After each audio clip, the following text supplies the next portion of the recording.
चलिए 1 मिनट में हम समझते हैं द्विघात समीकरण जो कि क्लास 10th का चैप्टर 4 है, उसमें से जो ऑब्जेक्टिव टाइप बनते हैं उनको कवर करते हैं।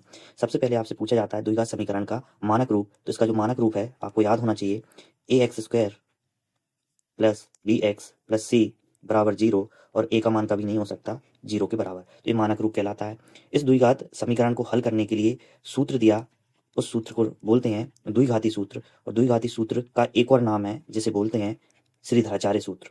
श्रीधराचार्य सूत्र, तो श्रीधराचार्य का जो सूत्र है वो भी आपसे 1 नंबर में पूछ लेता है, तो वो क्या होता है माइनस के b प्लस माइनस वर्गमूल के अंदर b² माइनस 4ac बटे में 2a, तो ये आपका श्रीधराचार्य सूत्र पूछ लेता है।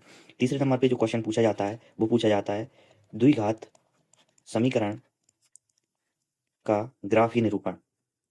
तो ग्राफीय निरूपण आपको पता होना चाहिए, इसका जो ग्राफीय निरूपण होता है वो होता है परवलय। परवलय कैसा होता है आपको पता है, यू के आकार का होता है, एक तो ऊपर की तरफ खुलता है और एक नीचे की तरफ खुलता है। तो ये ऊपर की तरफ कब बनेगा, जब a का मान 0 से कैसा होना चाहिए, बड़ा होना चाहिए, तो परवलय ऊपर की तरफ खुलेगा, और a का मान अगर 0 से छोटा है तो परवलय नीचे की तरफ बनेगा। तो ये क्वेश्चन आपसे पूछे जाते हैं, इनको आप याद रखेंगे, इसके बाद हम नेक्स्ट वीडियो में कवर करेंगे।